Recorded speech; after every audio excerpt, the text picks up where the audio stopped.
It's a beautiful Monday on Your View. Welcome to the show. I am Morayo Afolabi Brown. As always, I never do this alone. I have the ladies with me. Hello, ladies off your view. How was your weekend? It's a colorful week. You look like a stick of candy. Yeah. You know, like you fell into this pot of, I'm telling you, African rainbow, the whole world. Let me go start with you. How you doing? I'm good. Yesterday there was a party, Mojo man. After you had gone, we started the party. So Rael did the coordination of the kids having fun. What I did after Rael left was all the women, all the mothers. It's a very small party. I think just 6 women with their kids. All the mothers started dancing. It was like a dancing competition. And because I had the brownies, I had ice cream. Dancing is my exercise. They didn't understand. I was just jumping. I was hyper. I was like, yeah. I said, don't worry. I know what I'm doing. I've ate and I've overdone it today. But it was really, really major fun. Happy birthday once again to Ilima King. God bless you, bless you, bless you. My dress, and I'm smelling nice, all from the party. Like, the party pack is loaded. Nice. Wow, a whole dress. Fantastic. Oh, wow, this kind of small party. May we do this kind of small parties in our lives? Because Nima asked you, Kike cannot do small party. I said, it's a small party. Very different. Like, she got DJ. I'm like, my husband was asking me that. You said it was a parlor party. How do you have a DJ in a parlor party? I asked her that was playing the DJ like made sense. Yes, he did. Oh, made sense. He did. Anyways, how you doing, Nima? My turn. Yes, how you doing, Nima? They mentioned your name. I'm at a reflective. This Hajj, you must go. Amen. Hajj, they know the people I'm talking to. Yes. The people that... so you can be a real Elijah, not the one that will just do Elijah for the sake of Elijah. Yes, so my husband was saying to me that, don't you think you should go for Umrah for your birthday? I was like, I need something else for my birthday. I'll tell you later. But yeah, over the weekend, I got the news of 2 very terrible news. One is of Ezekiel Kuti. He lives with his stepmom, and I'm sure we'll link it together with our topic. Togolese or Beninoa woman. Yes. And she just derives joy in hunting this boy down and put a hot iron, the pictures that I saw from Dewumi Lagos's page, hot iron to the boy's face. Really? I don't understand. The entire face, his lips, everything. Initially, I thought, you know, those days when we were growing up here, I will burn your mouth if you steal. I thought that was just a threat. Well, I can cut your finger if you steal. Yeah. And these things just keep happening. Is it that the devil has come to live closer to us? I don't understand. You see, I think we're just exerting our frustrations on lesser, weaker people, because the kids can't do anything. So you're supposed to be able to control your anger. Then the dad who condones this is even more annoying for me. You are living there, somebody abuses your son to this extent just because his mother has passed or it's a topic we have to deal with one of these sometime this week. No, but I love the fact that somebody has taken it up. They're doing something. The woman has been arrested, and the father arrested along with her. They will thank you, all of you that are doing so much already. They got her arrested, and we're hoping to get justice. This is grievous bodily harm, and it's a crime. When you think of these kind of issues, you just get frustrated, and you think, and it's good to celebrate people like that because they're working hard. Because sometimes some of us are just frustrated and we can just lament. But these people are actually taking action, which is a great thing. Which is important. But Julie, how was your weekend? My weekend was good. The hair, nice. Thank you. Nice. Nice. It's painful. Beautiful. It's painful. It's painful. Still paining me. All they my can edges release the hand. will be They can lost release very hand. soon. Please, Biko, leave me alone. How was your weekend? My weekend was good. So Saturday was my husband's birthday. Our husband's birthday. I decided to surprise him. You know, he was complaining, how do I do this birthday? How do you know there's no money? We're fixing the car, this one, that one. I said, don't worry. I will open my colo. Oh. And he said, no, don't open the colo. I said, before rainy day. Rainy day. I said, don't worry, this is raining enough. It's not up to 4 million in the colo yet. But at the end of the day, I was able to do a house party for him, just family members, made food, got him cake. See, this house party thing is the deal. I'm telling you, all this canopy buying and kiniko, but if you have the money, you don't need it. If you have the money. You see, the house party, kids have fun, the family have fun, you enjoy it. And it's a good way to gather family. My daughter's first birthday, I tried to sell this idea to my husband that I just need her cousins. And in total, they were 15. Just the cousins, no friends, no family. Do you know what friends. makes a difference? You know the fact that it's the parents that does the games, the dancing. And we became it's a huge difference. On both sides of the family, we needed a reunion. And that's what I wanted. But it didn't. was like, no DJ, no clown, no... Which kind of birthday? She was one, for God's sakes. All those Kwashoko clowns in Nigeria that don't really... True, now those clowns are never right now. Let's go on the break. It's Monday. Let's get serious. There are lots of things happening. When we come back, we'll go through the front pages of the newspapers. Stay with us. We'll be right back.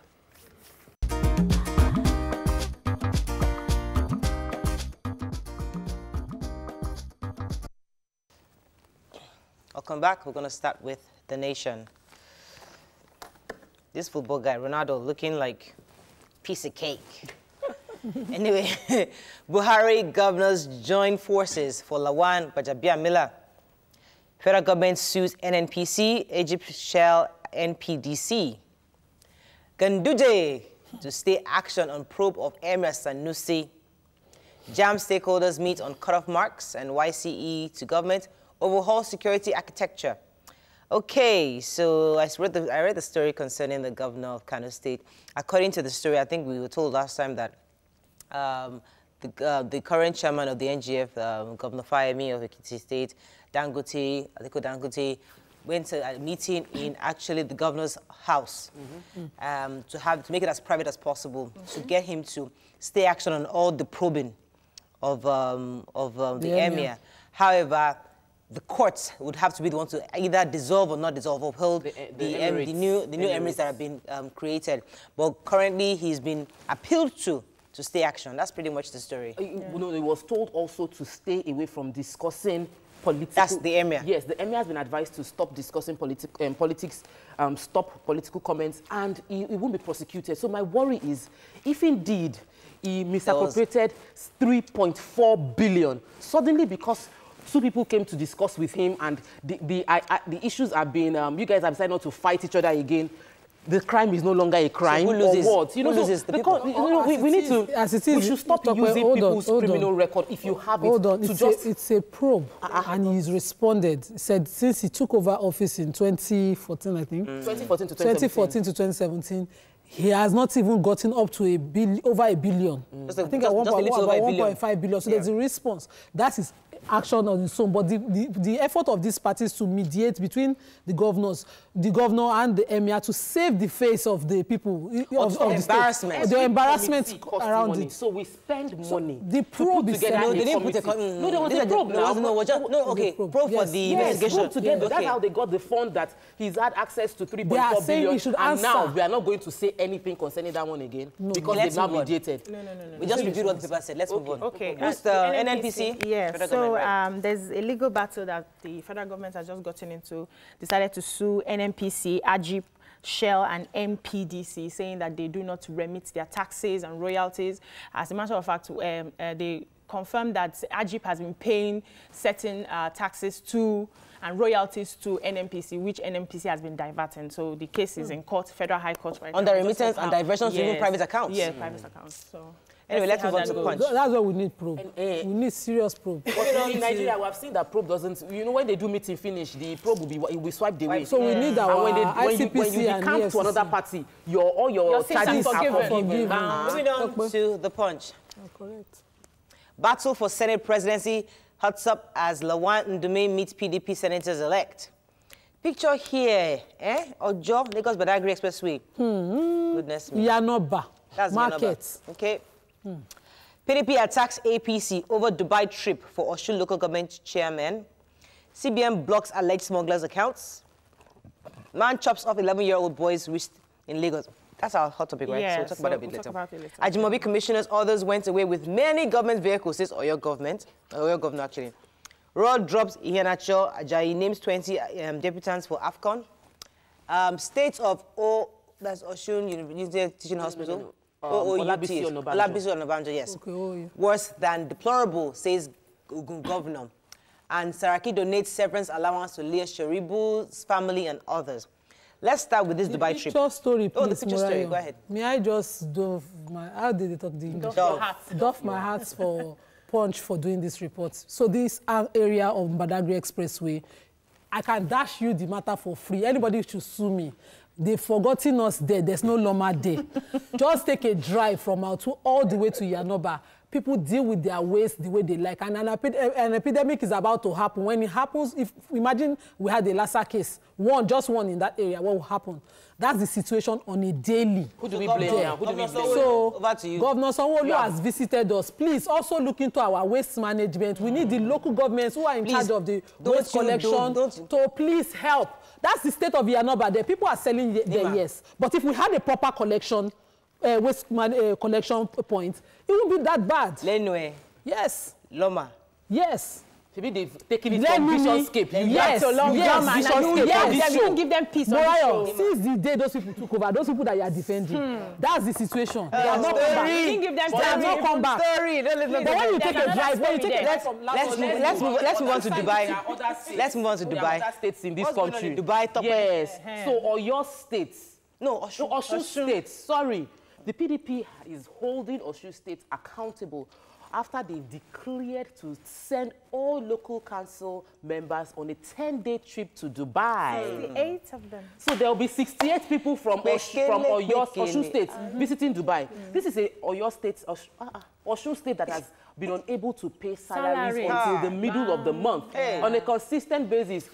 They've been unable to pay to the middle of the month. So now, when did they get the approval, Tokwe, please? They got it under Raul Faregbeshola's administration, and the statement was that he had approved it in order to expose these council governors and train them. And why the training has to be done in Dubai, I don't understand. But this is a government that is struggling. But remember, we told you guys that this their Paris Club refund. We're begging them not to give them. See how they're now going to Flenjo in Dubai for 10 whole days in Dubai. Though the trip has been cancelled, so said for... It's not been cancelled. No, it's been cancelled. It's been postponed. Oh, really? It was postponed under Aregbesola. Has it been postponed again? Yeah, according to the story. It should be postponed indefinitely. Okay. Not important. We are our own Let's enemies. move on. The young boy. Please. The story of the young boy who's... That's our hot topic. Please. CBN. Sorry. CBN. Yes, so the governor of CBN said they are blocking the accounts of smugglers that they've identified. Right. So smugglers in textile, rice, and palm oil industry, they are still undergoing investigations on that. When they find out the names of the people, they will make it known to us. But for now, the accounts are blocked. They will not be able to do any transaction in any of the banks. So let's see how we can save ourselves. Other stories. We have Olabisi Onabanjo University Teaching Hospital is extremely deplorable. And it was visited by the new governor of Ogun State, who said that that particular hospital was built as a general hospital for 100 people, and now it is seen to 7,000 people. That he is going to see to it, and he's going to setting up a committee to look into what to be done. Let's move on very quickly because we have very little time left. The Guardian: Nigerians want court to stop 4.6 billion naira welcome pay for the National Assembly, and Saraki donates severance pay to Leah Sharibu's family. Others: Buhari accepts Onogan's retirement, and how absence of sex governing board that undermines investors' confidence. Let's talk very quickly about SERAP. So SERAP, enough is enough, and the other group, the three of them, have sued the Nigerian government. They brought an action to court to stop that payment of 4.68 billion as a welcome package to the National Assembly members, lawmakers in both houses, and also stop the payment of furniture allowance and one other allowance, all those bogus allowances, and compelling the revenue mobilization commission to reduce, to drop the downward review. The downward review. To review downwards the salaries of the people, of these lawmakers. So you mentioned the fact that it's legal, it's constitutional for review to be done based on the economy of the country. Yes. And with the current issues we have with our resources, we should have a downward review. Exactly. The good thing is, I feel that you can't be giving for 4 years a new sum of money to everybody. Totally. Ajimobi also is being accused in your state of taking away a lot of the cars that was given to the previous administration that was bought just last year. So the current governor is saying that we can't be buying new cars every year. If the cars are bought for the administration, it belongs to the government, not to the individuals that occupy positions. So same thing with the government is a continuum now. You cannot buy a cheese. What did he say? Ajimobi's spokesperson responded saying that the cars bought, everything that's being done by by his administration has been legal. Right. And if he has any issue, he should publish the items taken away by the previous administration. Right. We have to run up, unfortunately, but I really want to talk about the fact that Saraki is donating his severance pay. Yeah, so he has decided to donate the severance pay to certain families, Leah Sharibu's parents, the 2 humanitarians that were murdered, and some of the late senators from the 8th Assembly, their families as well, to help them. 20% to Leah Sharibu's family, 20% to Lehman's family, 20% to the other person that was murdered as well. Yeah. And then the remaining 40% to go into a trust fund to sponsor the education of the other Fantastic. Well done, former Senate President. But is that enough? Are you happy He about did that? something. He did something. Let's be happy. Let's go on a break. When we come back, we have a lineup of topics for you. Stay with us. We'll be right back.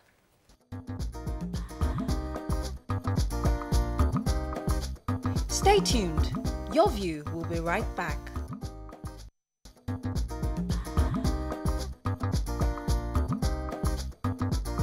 Welcome back to Your View. Thanks for staying with us.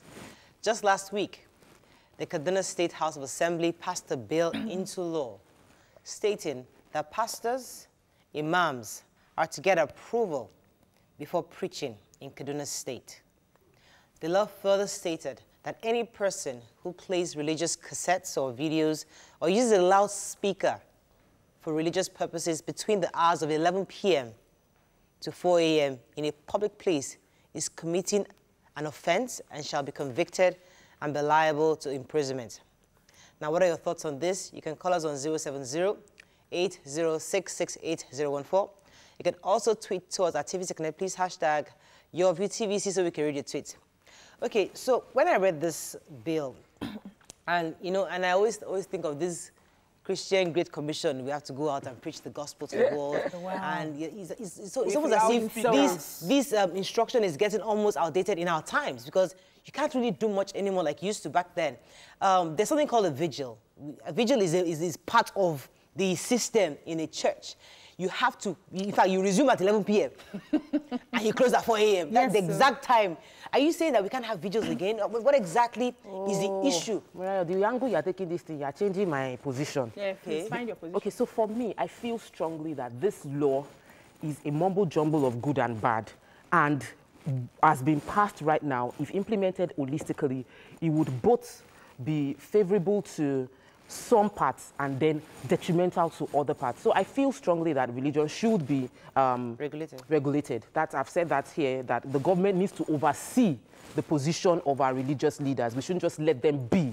However, when you have messages being approved by the government, then we no longer have freedom to express ourselves and express our religion.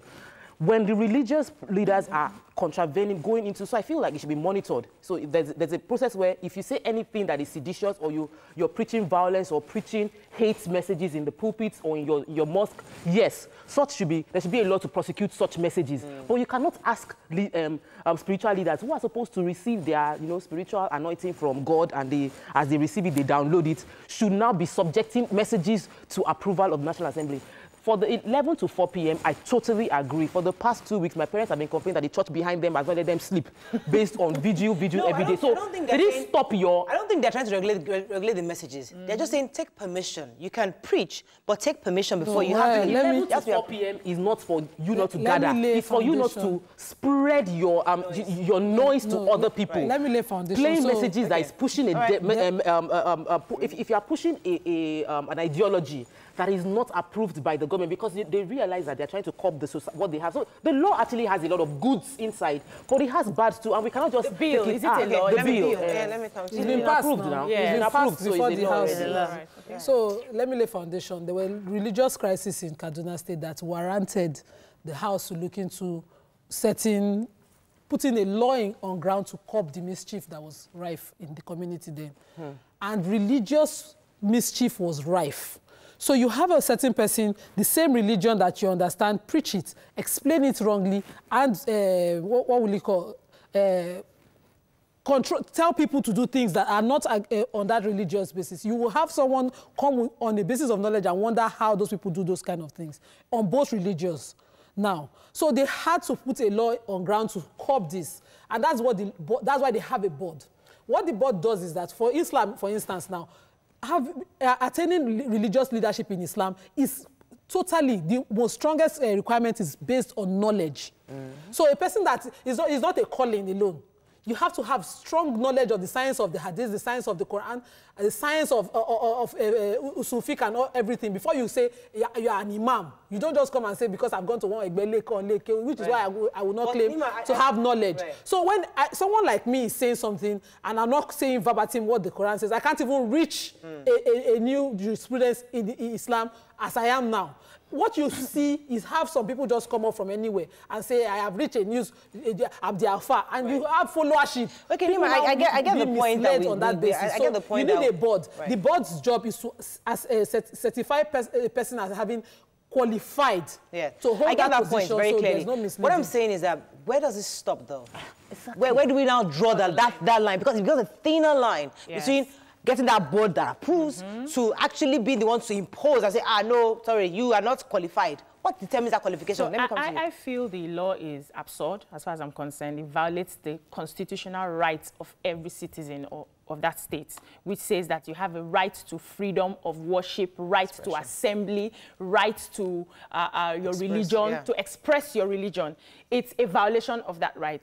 And I know that we've had, Kaduna has been a hotbed of violence, religious violence, but now putting up a committee to say that you have to regulate either Islam or Christianity is already going against the Constitution in the sense that, hold on, Nigeria is a secular state. And so in the Constitution, there is no religion that supersedes the other. Now you have picked out two religions, saying that every other religion in the state is minor or in the country is minor. So it violates the Constitution. I know that we are really not a people that follow the rule of. It's in the Constitution. I have it here. I can quote it. You're quoting the Constitution. You're quoting the law. Calm down. You're quoting the law now. No, the Constitution. I'm talking. I started my arguments based on the Constitution. So it violates that right, as far as I'm concerned. All right. So I agree. I believe that this law promotes tolerance because the issues that we have were based on intolerance of each person interpreting what they assume the religious books say to suit their personal beliefs, which is why you have a pastor say for fornication sets the person ablaze. You have a Muslim imam tomorrow says, why are you eating in front of my shop? And before you know it, a religious issue breaks out. Religion is being regulated in countries like Malaysia up to the issues that are that they can legislate upon, like issues of marriage and all that. People regulate religion to curb excesses like this. Rwanda regulates religion. There's nothing new there. And it's not against the Constitution because it doesn't say you can no longer believe what you believe in. What it says is that you practice your beliefs to the point within these parameters of the law, stopping where someone else's right starts. But if we, for example, based on what she said, Oro festival is going on. Yes. Now, and they have to go outside to do that. That's the tradition. So that's the traditional religion, for example. Yes. So are you saying that they are allowed to do Oro? No, they are allowed. Laws are. You see what people. Let us clarify. Our objective is to inform. Yes. So let us clarify. So let me clarify. Yes. We run a federal system, and we know. Hold on a minute. We know Kaduna doesn't have the cultural. Religions like that you have Oro happen. The two major religions that you have in Kaduna, they don't have it. Tell me, which is why you had Zamfara have a Sharia criminal law that people were shouting about, and the Constitution upheld it. Every state is allowed their own criminal system. Let me pause. I have a call. Let me take a call and I'll come to you. Hello, are you there? Hello. Morning, are you there? Thanks for calling. I can't hear you, sir. Please speak louder. Hello. Okay. Good morning. Morning, sir. Yeah, I'm calling from Ekpoma, Edo State. Yes, go ahead, sir. All right. With respect to the law that the bill that was passed in Kaduna last week, I wish to hold an opinion that's completely different from the freedom thing that we're talking about, in the sense that if I just want to reel out a particular section of that instruction. Go on. I think we can hear you. No, we lost it. We lost that call. Okay, I have to go on a break. We'll come back when we'll continue this conversation. Stay with us. We'll be right back. Yeah. Stay tuned. Your View will be right back.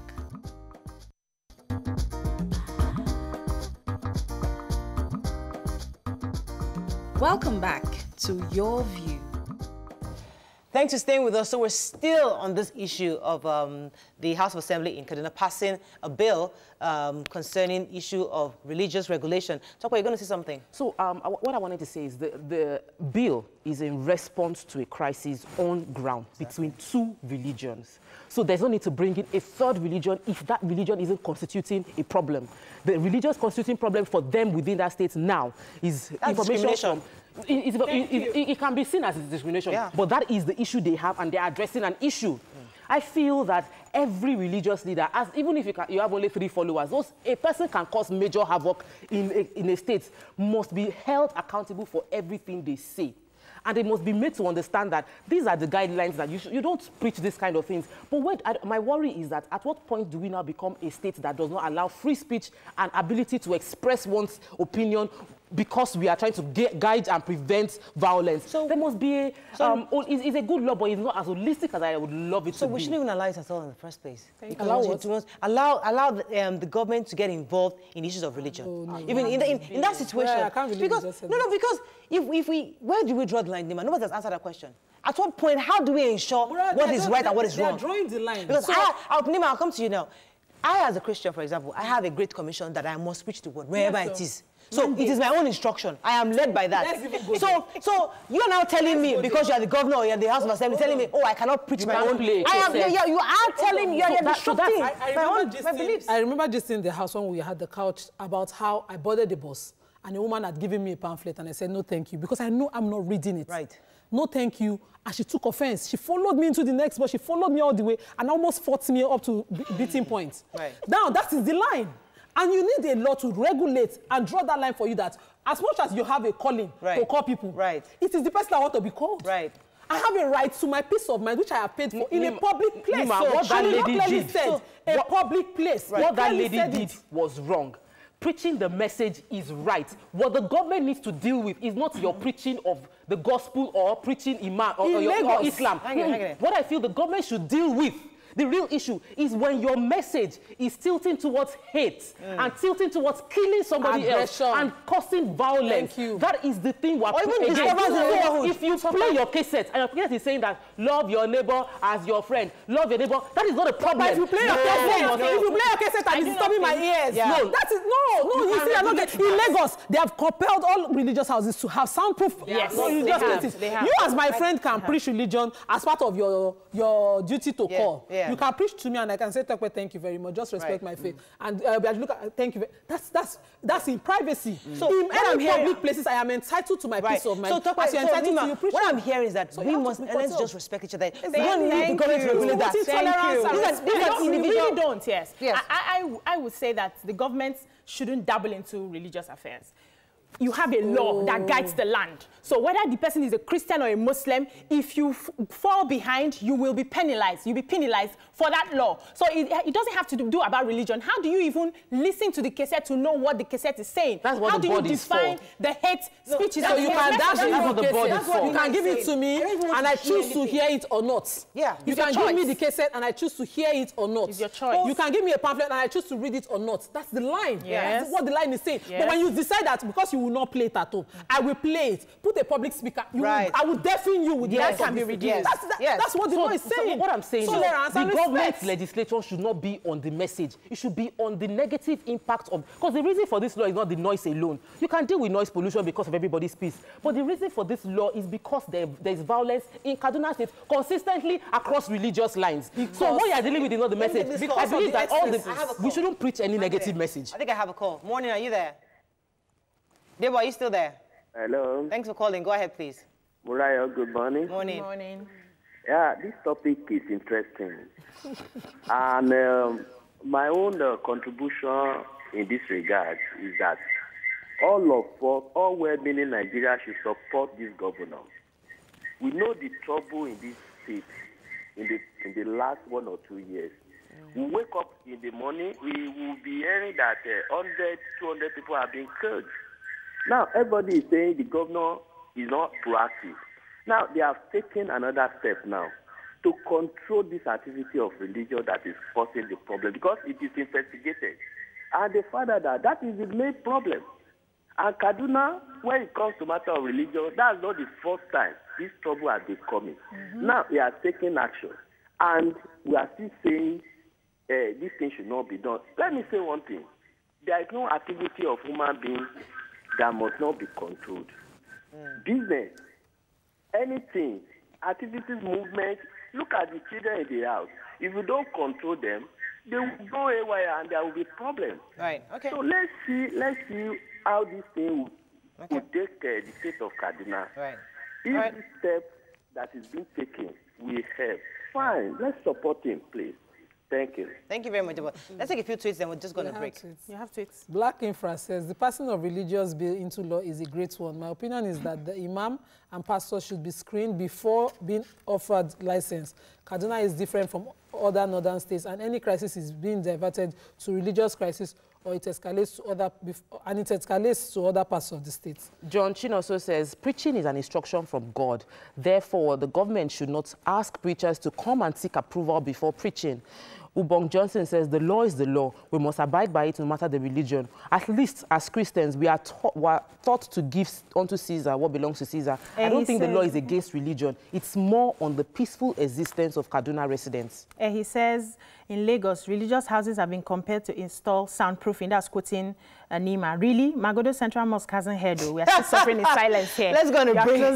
When we come back, issue of insecurity is still pretty much on the forefront, and we need to discuss it. Stay with us. We'll be right back.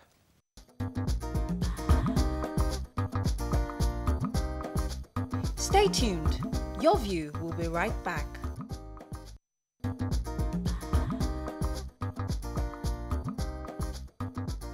Welcome back to Your View. Thanks for staying with us. So recently, the governors of each state met with the president to discuss the issue of security in each of our states. According to reports, the state policing was a major issue discussed during this meeting. However, the chairman of the Nigerian Governors Forum and Ekiti State Governor Kayode Fayemi mentioned that although it was something quite important, the financial capacity of each state governor were not the same and would be difficult to implement it across board. So do you agree with this? Joining us on the show is a lawyer and the Director of General International Institute of Professional Security, Mr. Tony Ofuyeton. Welcome to the show, sir. Thank you very much. Good morning. You can call us on 070-8066-8014. You can also tweet to us at TVC Connect. Please hashtag YourVTVC so we can read the tweet. And I request that please put the numbers on the line because people are always complaining they don't have the numbers to call.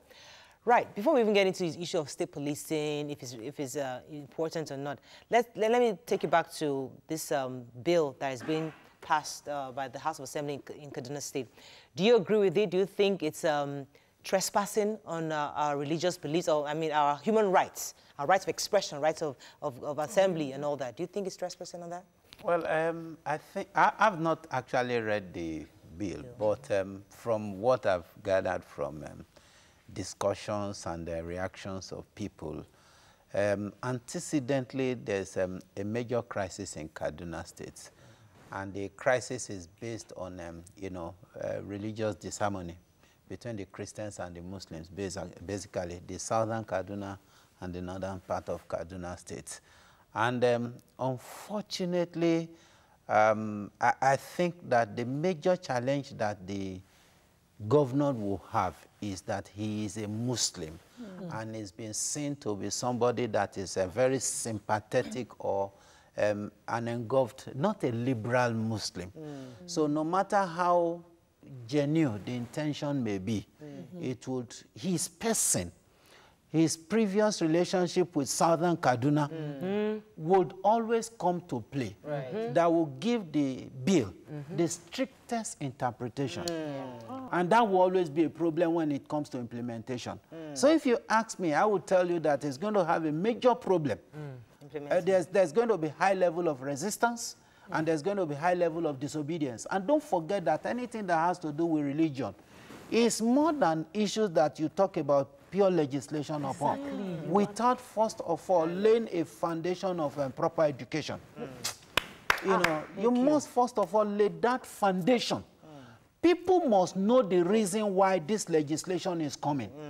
If not so, it is your antecedent. It is who you have been that will be used to construe the law.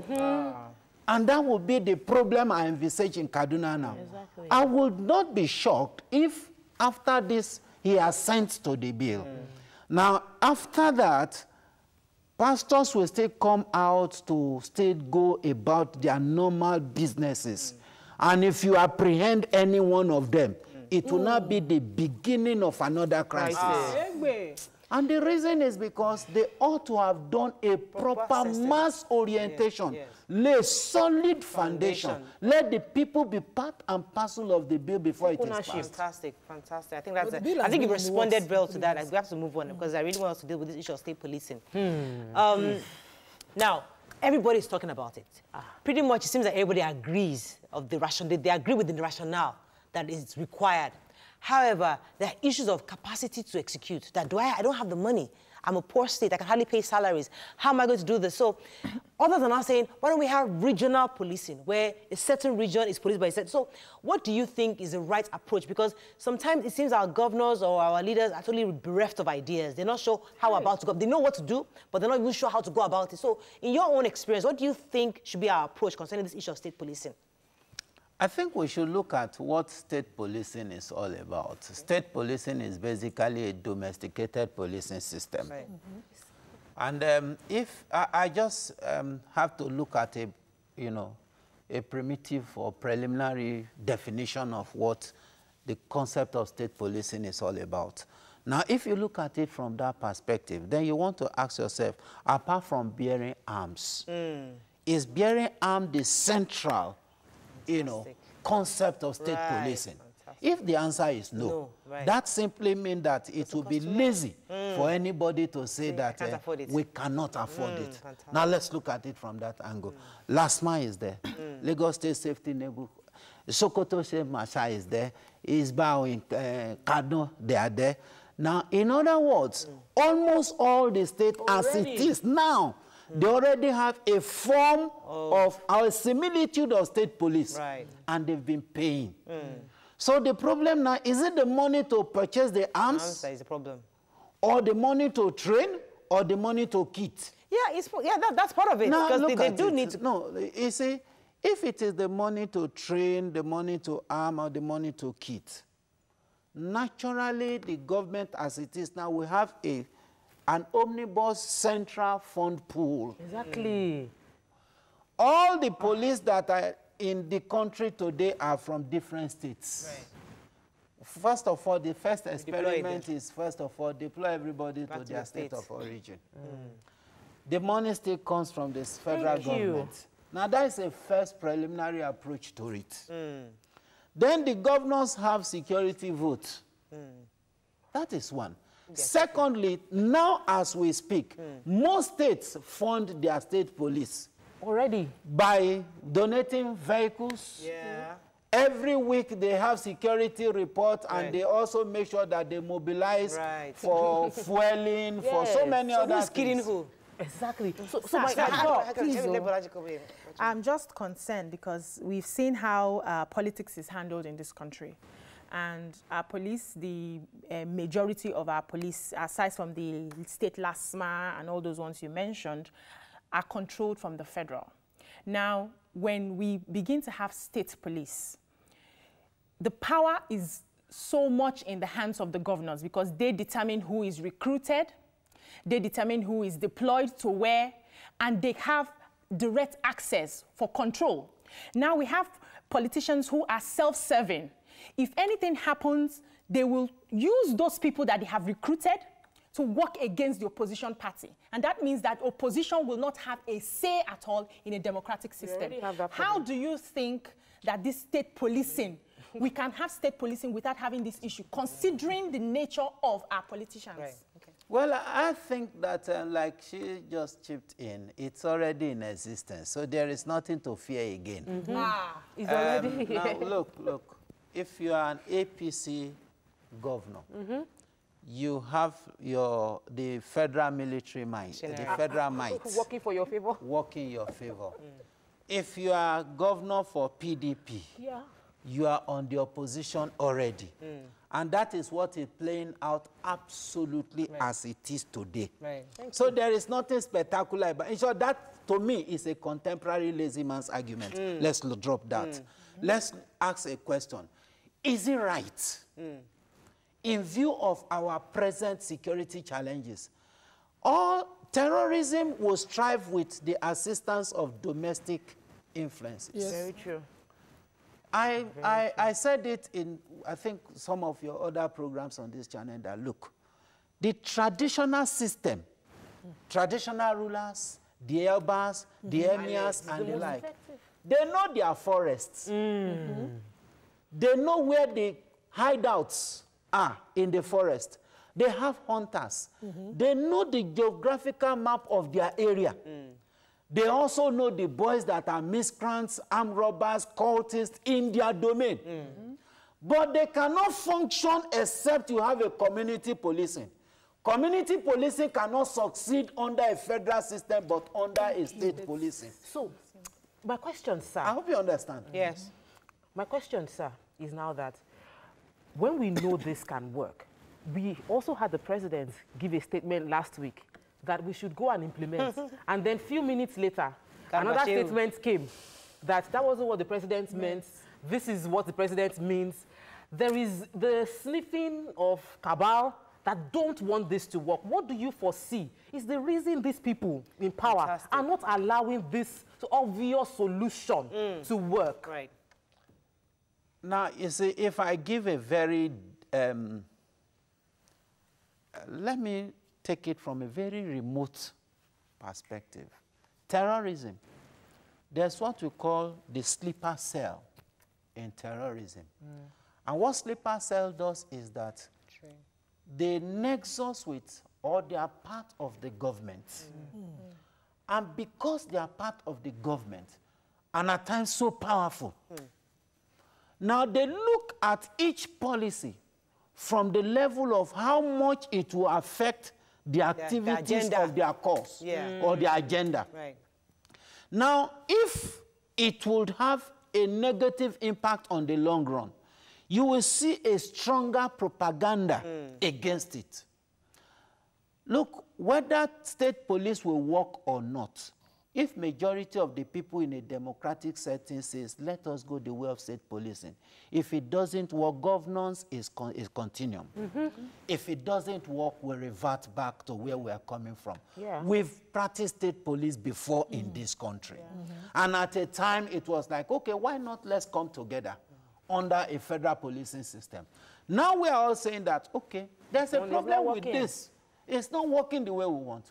I give you an example of the Enugu state that led to about 80 people massacred. We're told that the governor was informed about the imminence of the attack. He called the commissioner of police at the heat of the commissioner of police had to inform the IG. The IG had to inform the president whether to move or not to move. As in, the security men were actually on ground, but they were waiting for the order. And the order had to come from the Almighty God at the federal level. Before you knew what was happening, 80 human beings lost their lives within a twinkle of an eye, irredeemably. So you see, if you look at it from that angle, look, you are talking about Sambisa Forest. The civilian JTF had helped the military in no small measure. Why do you need the civilian JTF? They're on ground. Because they understand the terrain of the forest. The same thing if you go to your own village. Go to the hunters. The Oro festival you mentioned about, they do it in the forest there. They know all the forest, they know all the terrain. They know where to go and how to go about it. So, let's talk about further abuses. You're very correct on all the points you've laid. Very, very correct, and I agree on all of them. But the possibility of the abuse of the people carrying out of the state police themselves is what we're not looking at. We've tried it. We've had the OPC boys, and we know the excesses of the OPC in Lagos to the extent people started calling for the cancellation of those local vigilante groups policing us. What's the one? They've had in other areas like that. Yes, in other areas like that, these excesses. considering what happened recently in Zamfara, where traditional rulers were supposed to be conniving with these groups to carry out banditry on their own people, how do we now go further to protect our people in this circumstance now? I think in most cases, what happened in security excesses is because we believe that there are no consequences. And once we believe that there are no consequences, definitely excesses will come on board. It's just like a police officer saying, I will shoot you. And he goes ahead and shoots you. And at the end of the day, the police formation covers him up. Now, the Bakassi boys, the then OPC, the Arewa youths and the like, that for one reason or the other, number one, these are militia groups. They are not statutorily established. But they also have knowledge of the terrain. No, let's look at first. You see, if you give them that responsibility to say you are now the statutory protector of this community, you discover that they become answerable officially. And because of that, the level of that excess will reduce drastically. Then another thing about crime and the psychology of crime is that you want to hide your identity to the barest minimum. In community policing system, the OPC you talked about, an OPC that attacks anybody is always identified. Exactly, easily. Easily identified. And it is the same OPC formation that will also deal with that person. That is one thing that have been, the same thing that happens in Bakassi. When one or two of them, they misbehave by either gang raping, robbing, and you inform the head of the OPC or the... And discipline is swift. They will discipline them, and their discipline is not palatable. It's not always palatable. So I understand the fact that, of course, we're not talking of an egalitarian society. We're not talking of a perfect system. We're going to go on a break, but I wanted you to help us highlight some issues between the influence of state governors and the rulers, the traditional rulers, because we've had one or two come on this show and say, listen, our hands are tied because they are closer to the people. They are the ones that actually understand. They are the leaders of those boys that understand the terrain. And you can actually use them in a better way to ensure security within the areas. But for whatever reason, the governors have chosen not to. We see what's going on in Kano, where the governor is saying, you know what, I can actually probe you. So are we totally underusing the influence of these traditional leaders? I'll let you talk about that when we come back. Stay with us. We'll be right back.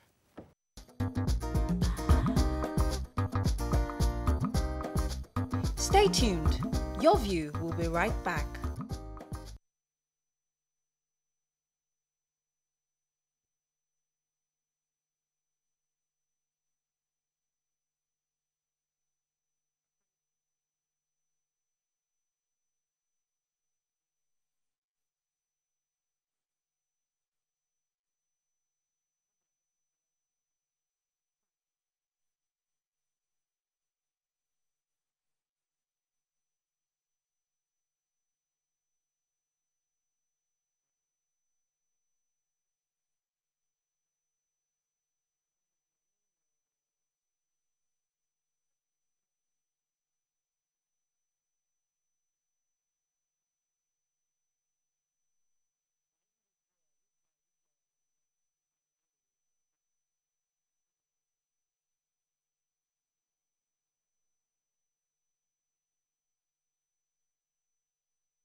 Welcome back to Your View. Thanks for staying with us. So before the break, I was asking something about the influence of the traditional rulers. How useful can they be in helping us to fight security? Traditional rulers in modern day society they have actually contributed to the security challenges we have more than being helpful. And they've not actually helped their immediate domain.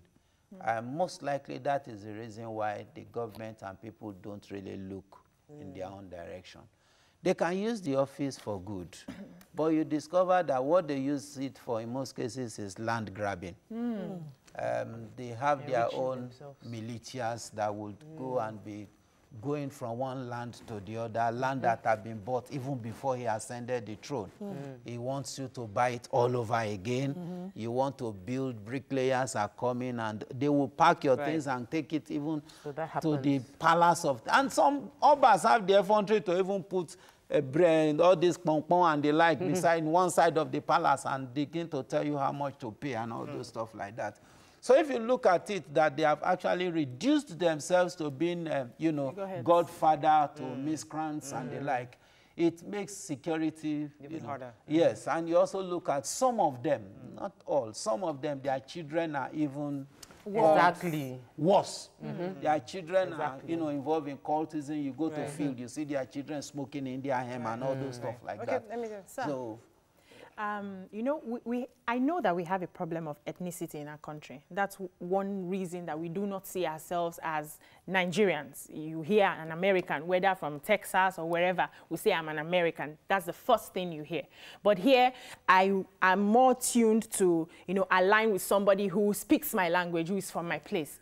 Now, the federal government, the policing system, has made it possible for every officer, any officer can be sent to any place to serve. So we have an Edo man serving in Lagos, we have an Idoma man serving in Bauchi, and all of that. If we go to state policing, how do we do the recruiting? Does it mean that everybody will serve in their own state? Now, if you as an Edo person serves in Edo and a Lagosian serves in Lagos, how do we now unite as a country, as Nigerians? Well, let me start by saying that the concept of state policing does not strictly say that everybody that works in your state must be from your state. In Lagos State civil servant, in Lagos State civil service, now there are people that are from Osun State, from Oyo State, from Ondo State, Igbos that work under the Lagos State civil service system. Now, it depends on who the government chooses to employ.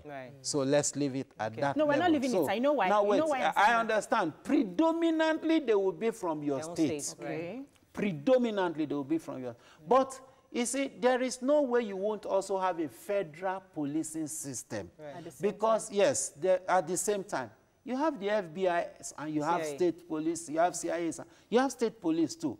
You know, New York Metropolitan Police and all those stuff like that. You know, but there's always, you see, security is interwoven.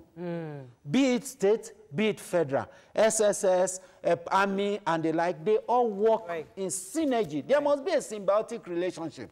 Because even if you operate a state policing system, you cannot do everything on your own.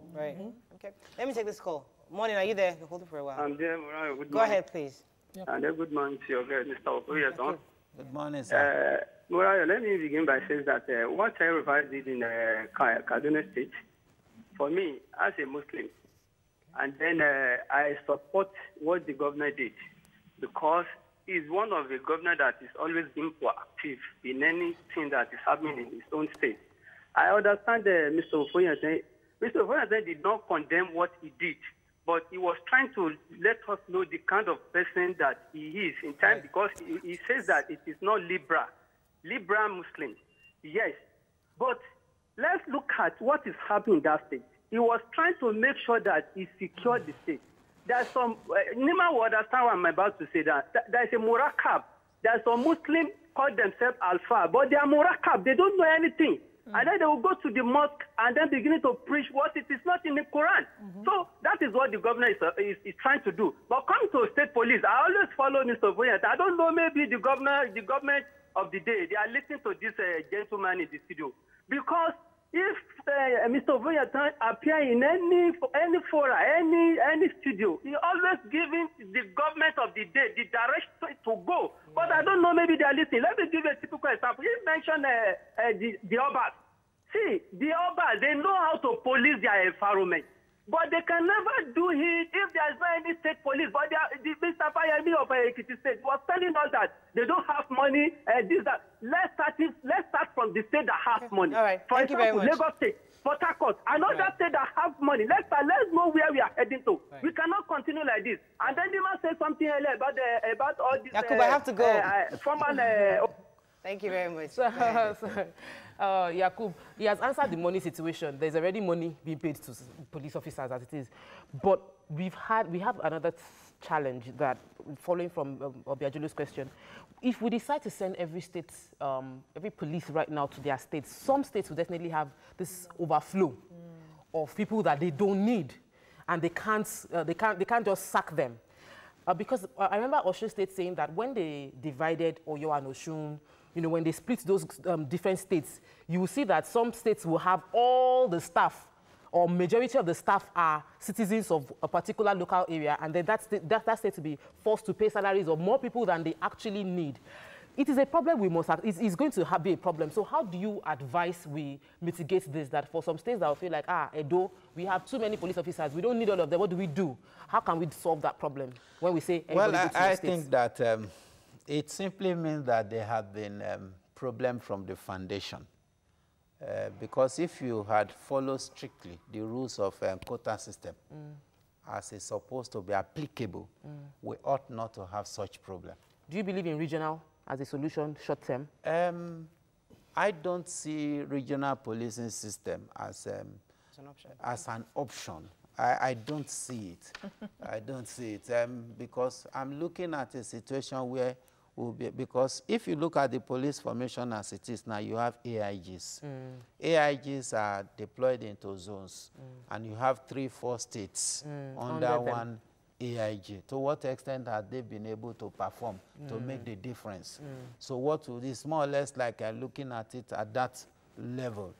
But the issue of overflow, definitely there will be some challenges. Definitely. Not just overflow. When you come to a state, the standard of that state will be higher than what you are operating upon now. Because everybody wants something better than what was in existence. Right. Those that are in the police because they have school sat and did not develop themselves will naturally see themselves fizzling out. They have to be paid off. So that one, I don't see any problem in that. Because when it comes to state police and you are going to be absorbed, it's not going to be automatic. Okay, I want us to bring this conversation home now, because you've said a lot of important points. And I think there's a part you said that, listen, it's not about arming or kitting these people. That is about, we already have the footprints across the state. Very well. But the truth is, there's crime in the land. So whether we like it or not, these states would have to face that challenge of equipping their policemen, kitting them up and ensuring. So how, you're saying that there's a pool of funds available, but how can we ensure that these funds are properly used, allocated for this right purpose of kitting up these police officers? Now, you see, when there is state police, what will happen naturally is that there will be competition. Okay. The competition is going to be a healthy competition, because all the stakeholders that are involved becomes answerable to their immediate community. If you are an Oba, if you are a Bale, if you are an Emir and the like, you become answerable. Right. Now, you now discover that there will be higher level of creativity. The government on its own, too, will now have to think outside the box in terms of revenue generation. Right. The Federal Republic of Nigeria today is 36 plus 1. All states has one major natural resource.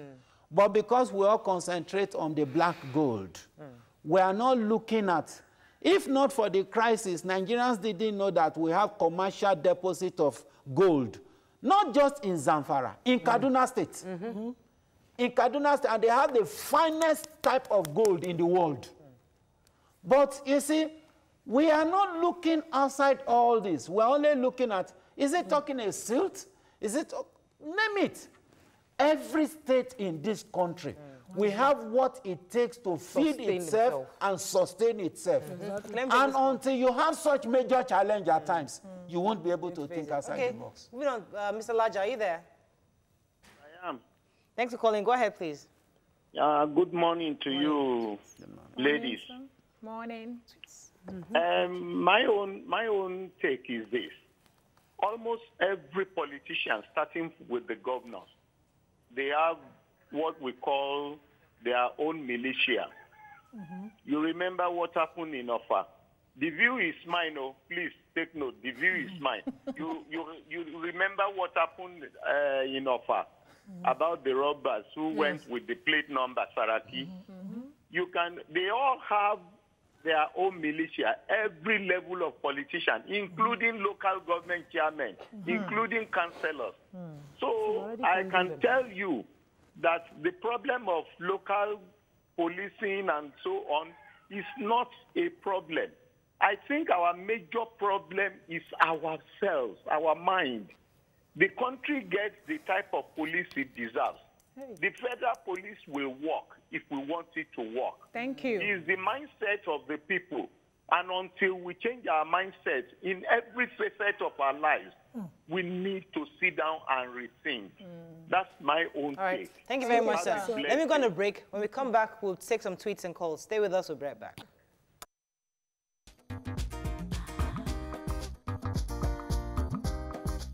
Stay tuned. Your View will be right back.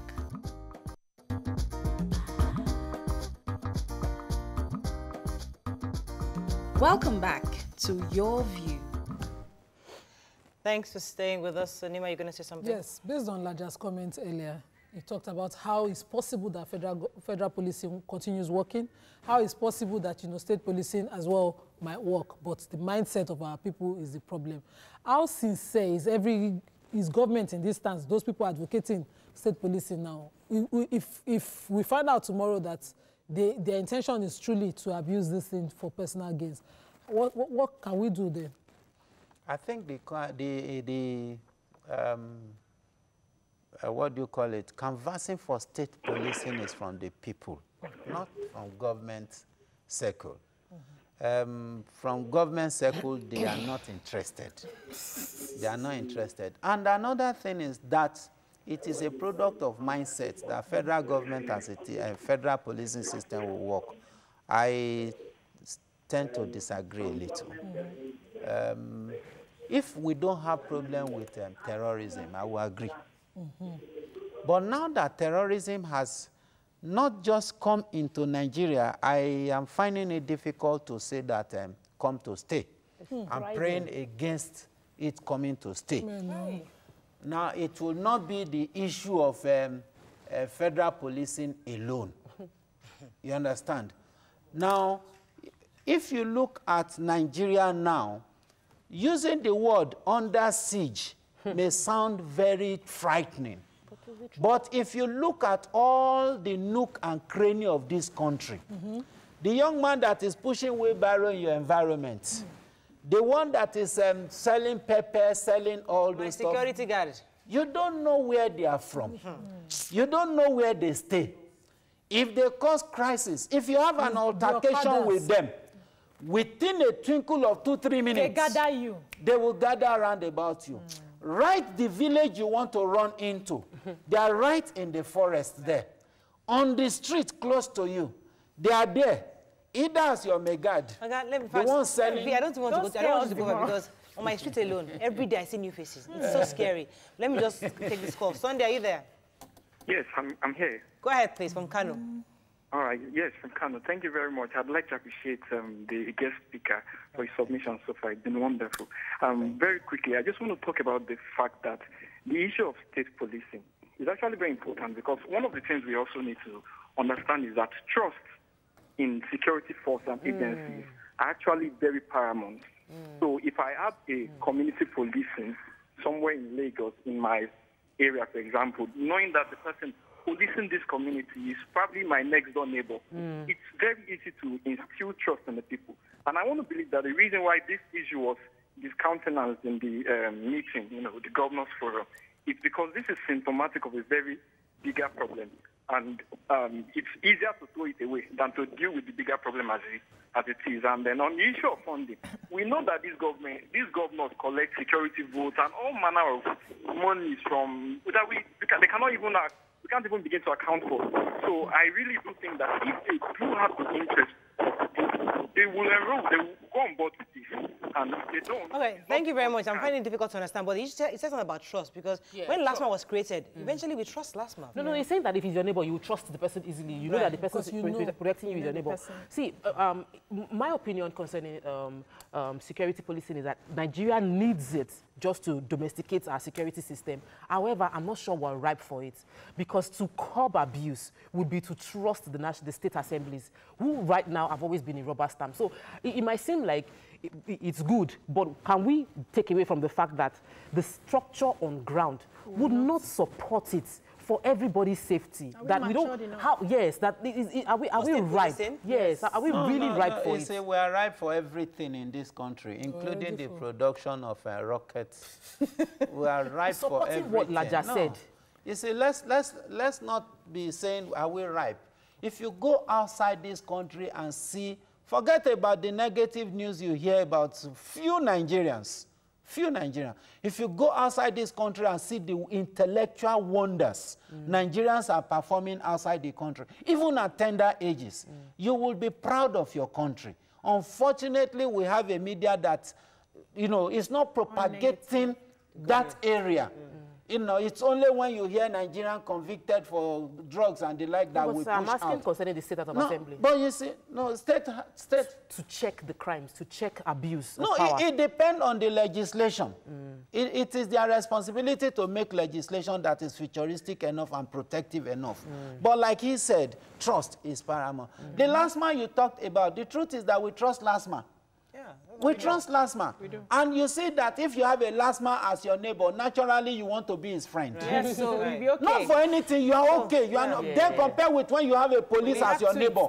You want to avoid him for one thing or the other. You are not too enthusiastic about that. The Lagos State Task Force on the one I told you, I'm forgetting the proper office, was created to curb excesses of areas like this. Presently now, what they did in Obalende, in clearing those swamps, clearing those shacks and shanties that were there, and curbing crime there, is not being replicated in other areas. We have a situation on our hands where we have strangers coming into the community in names of Okada riding, polarizing the entire area. But they are not as proactive as we'd expect, being that department was created for that purpose. Unfortunately, I can't let you respond to that because I need to take a few tweets on this. Yes, Azodo Hyson says, state policing is a forward way to tackling security challenges in Nigeria. Even by extension, local government or council policing will go a long way. And he says, all the arguments your name, sir, made, people know their neighborhoods can work under federal policing system as well. State police is institutionalization of OPC. My fear is that our politicians aren't thorough enough to put checking measures in place. He says an armed state police will be a disaster. We have to round up, but I think what I have taken from this conversation is that we all generally agree that it's required. The implementation has always been the problem, but you're now saying that it's not so difficult. Any governor is saying us that they cannot implement, they're only just, they're not trying to face the reality that actually this is already in existence because all of us have a semblance of some type of policing within our state. So they are actually still just paying lip service to it because of other interests, which is the agenda you're talking about. Certain people might have an agenda. So we'll continue the conversation because I know lots of governors are still having this talk on how to implement, and their argument has always been, we don't have the money. But our guest is saying, it's not about that. There's more to policing than bearing arms. There's more about that, getting the footprints across the states and making sure that you secure your citizens. Thank you so much, sir. Thank you, sir. It was a pleasure having you. Thank you. Have a fabulous day. The week is just starting. We'll see you tomorrow. Bye-bye.